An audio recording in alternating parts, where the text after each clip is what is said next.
Почему BMW G30 530D считают одной из лучших BMW последних лет? И почему некоторые владельцы все равно ее продают? G30 530D – автомобиль, который умеет почти все.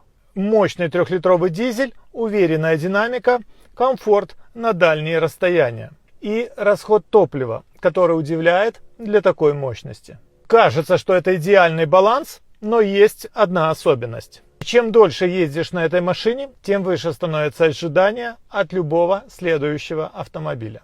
Именно поэтому многие владельцы говорят, после 530D выбрать замену оказалось сложнее, чем купить ее. BMW G30 530D – это автомобиль, который не пытается впечатлить цифрами. Он делает это каждый день за рулем, в управлении, в комфорте, в динамике. А вы бы выбрали 530D или бензиновую версию 540i.